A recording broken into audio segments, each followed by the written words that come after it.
Happy Brofember, guys, and welcome to the Will West Show. Knock, knock, open up the door. It's Will! I'm Thor! So, as I just said, it's Brofember, and you're going like, Will, what's Brofember? It's just my clever way of saying it's just an awesome time. Like, my birthday is in it. Harry Potter movies used to come out around this time. Good things happen in November, so I have just claimed the month, and I call it Brofember. I think it was during my phase of watching How I Met Your Mother and loving that and how Barney put bro in front of everything, so there's the origins of Brofember. So what am I going to do with this video? Well, if you clicked on the thumbnail, it should hopefully say that this is a Thor movie review, because I'm doing little mini reviews of the Marvel Cinematic Universe leading up to Doctor Strange.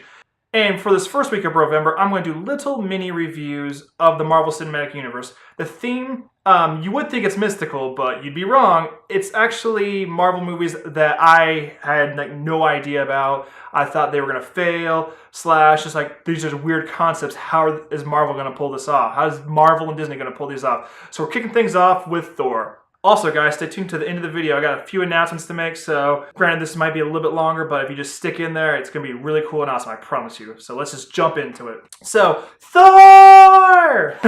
I gotta say, the summer this movie came out, there was a lot of Marvel and just comic book movies in general I was just unsure about. There was this, Green Lantern, Captain America the First Avenger. Fun fact, guys. Even though there's a poster right there, I was not always a Captain America fan, believe it or not. That movie sold me.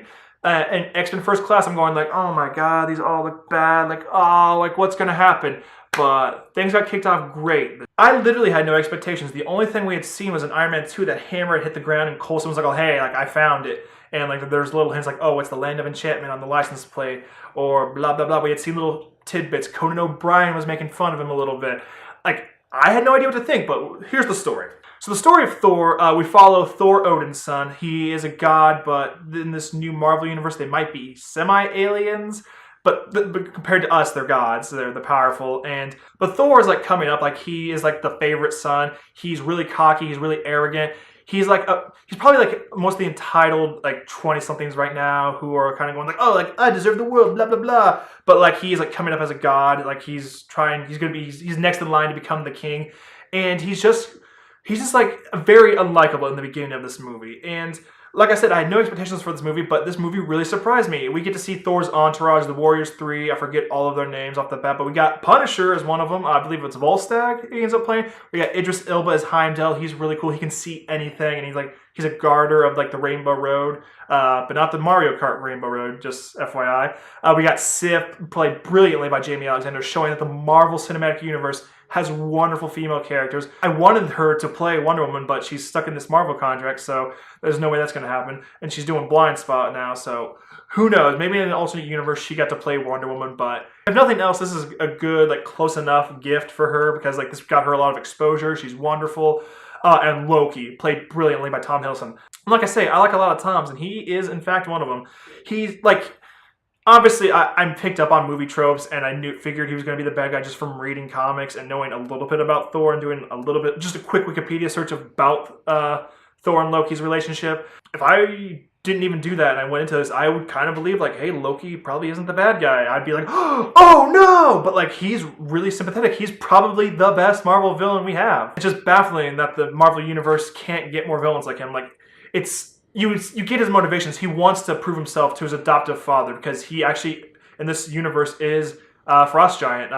Odin saves him from being destroyed and raises him as his own. And I guess Loki has kind of always known this in the back of his mind. He's always been mischievous since he's the god of mischief. But just seeing his disdain for his brother and just wanting to prove himself for his family and become the new king of Asgard. You get this guy's motivations. You watch this movie and you're going yeah, I get it. I would do it too. We've all been there. If you are a sibling, you have gotten, and you would get Loki's reasoning to want to rise up in Asgard. Anyway, Thor loses his powers after doing a foolish act. Loki, and a bunch of the Asgardians go to fight the Frost Giants half-cocked because a few of them try to break into the vault and steal some ancient artifact from Asgard. This movie actually is a bit more complicated than I remember. They go in half-cocked, almost start a war, essentially, and Odin has to break it up. And he takes Thor's powers away and sends him to Earth and sends the hammer away to find a new worthy successor So Thor runs into Natalie Portman and Kat Dennings, and that's probably almost like the weaker part of the movie. Like, in fact, Natalie Portman isn't even going to be in a third Thor movie or in a future Avengers movie because she's so done with this universe. And see what it is to be mortal, to be a man, to actually appreciate what he had just lost, which a lot of people can relate to. Like, he's a fish out of water in this. So this movie ends with a climactic fight with Thor fighting the Eradicator robot, which is the thing that's supposed to defend the Asgardian vault, but Loki turned it on Earth and wants to destroy it because it's something that Thor appreciates now.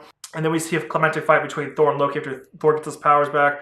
We're led to believe that Loki may have died or fell off the Rainbow Bridge, but then in the after credits scenes, we get to see that, he's maybe possessing Dr. Selvig, or he's come up with some big grand master plan.